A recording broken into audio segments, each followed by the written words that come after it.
വീട് വെക്കുമ്പോൾ ഈ തറയിൽ വാട്ടർ പ്രൂഫിങ് അതുപോലെ തന്നെ പെസ്റ്റ് കൺട്രോൾ ഒക്കെ ചെയ്യേണ്ടതായിട്ടുണ്ടോ? ഒബ്വിയസ്ലി നമ്മളത് ചെയ്യുന്നത് നല്ലതായിരിക്കും. ആദ്യം നമ്മളെ ക്ലയന്റിനെ അത് വളരെ നല്ല രീതിയിൽ അത് പറഞ്ഞു കൊടുക്കാൻ നമുക്കറിയാം. വാട്ടർ പ്രൂഫ് ചെയ്യുന്ന നല്ല വാട്ടർ പ്രൂഫ് എസ്പെഷ്യലി തറയിലേക്കാൾ കൂടുതൽ എവിടെയാക്കിയാണോ ടോയ്ലറ്റ് അല്ലെങ്കിൽ വെറ്റ് ഏരിയ, വീടിന്റെ വെറ്റ് ഏരിയയും ഡ്രൈ ഏരിയയും തമ്മിലുള്ള പാർട്ടീഷൻ വരുന്ന എല്ലാ വാളിലും വാട്ടർ പ്രൂഫ് ചെയ്യുന്നത് നല്ലതാണ്. അതിപ്പോ വീടാണെങ്കിലും ശരി, ഹോട്ടലാണെങ്കിലും ശരി. അതാണ് നമ്മൾ ചില പഴയ ഹോട്ടലുകളിലൊക്കെ പോകുമ്പോൾ ഈ പൊട്ടിയൊക്കെ കൊമളിച്ചിരിക്കുന്നത് ഈ വാട്ടർ പ്രൂഫ് ചെയ്യാത്തതിന്റെ പ്രശ്നം. അപ്പം എവിടെയൊക്കെയാണോ വെറ്റ് ഏരിയ ഡ്രൈ ഏരിയ തമ്മിൽ സെപ്പറേഷൻ വരില്ല. അതിപ്പം നമ്മുടെ അടുക്കളയുടെ പുറകിൽ ഒരു ബെഡ്റൂം ഉണ്ട്, ആ അടുക്കളയുടെ സിങ്ക് ഇരിക്കുന്ന ഒരു ഇതാണെങ്കിലും ചിലർ നമ്മൾ സ്റ്റെയർ കേസ് കയറുന്നതിന്റെ മുകളിൽ നമ്മൾ കാണാൻ പറ്റും, അതിന്റെ മുകളിൽ ഒരു ബെഡ്റൂം ഉണ്ടാവും, അല്ലെങ്കിൽ ആ ബെഡ്റൂമിന്റെ ടോയ്ലറ്റ് ഉണ്ടാവും. അവിടെ എവിടെയൊക്കെയാണോ അത്, ഇപ്പൊ ഞാനൊരു ആർക്കിടെക്ട് ആണ്, ഞാൻ എന്റെ സൈറ്റിൽ ഞാൻ എന്റെ ക്ലയന്റിനോട് ഇതെല്ലാം പറഞ്ഞു കൊടുക്കും, ഇവിടെയൊക്കെ വാട്ടർ പ്രൂഫ് ചെയ്യണം.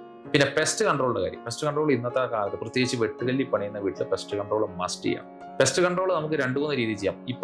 ഇപ്പൊ ചെയ്ത വീടുകളിൽ നല്ല പെസ്റ്റ് കൺട്രോൾ ചെയ്യുന്ന ആൾക്കാരെ വന്ന് അവർ ഡ്രില്ല് ചെയ്ത് അതിനകത്ത് ഇഞ്ചെക്ട് ചെയ്ത് കെമിക്കൽ ഇഞ്ചെക്ട് ചെയ്താണ് പെസ്റ്റ് കൺട്രോൾ. അതൊക്കെ ഒരു പരിധിയൊക്കെ അതിനെ സോർട്ട് ഔട്ട് ചെയ്യാൻ പറ്റുള്ളൂ എൻ്റെ ഒരു കാഴ്ചപ്രകാരം.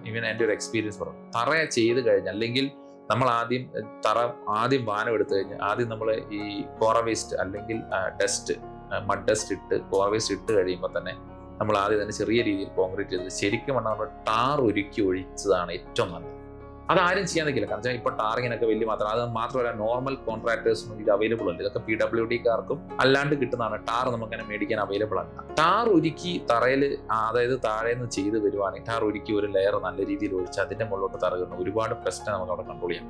പിന്നെ ഇപ്പൊ എല്ലാവരും ചെയ്യുന്ന വേറൊരു മെത്തേഡാണ്, നമ്മൾ തറ തീർന്നു കഴിയുമ്പോൾ തറയുടെ മുകളിൽ ഈ പറയുന്ന പെട്രോളിയം ഉൽപ്പന്നമൊക്കെ കൂടെ മിക്സ് ആയിട്ടൊരു കെമിക്കൽ ഉണ്ട്, ഒരു ബ്ലാക്ക് കളർ, അതങ്ങ് അടിക്കും. അത് അടിക്കുന്നത് നല്ലതാണെന്നാണ് പറയുന്നത്. അതിപ്പോൾ റീസെന്റ് 2 years ആയിട്ടുള്ളൂ.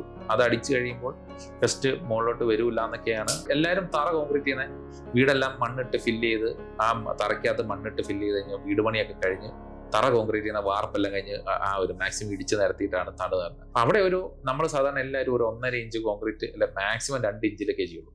അതൊരു 2-2.5 ഇഞ്ച് ഇട്ടിട്ട് അവിടെ ഈ ഒരു കെമിക്കൽ അപ്ലൈ ചെയ്യുന്നത് ഇപ്പോഴും നല്ലതായിരിക്കും എന്നാണ് എൻ്റെ ഒരു അഭിപ്രായം.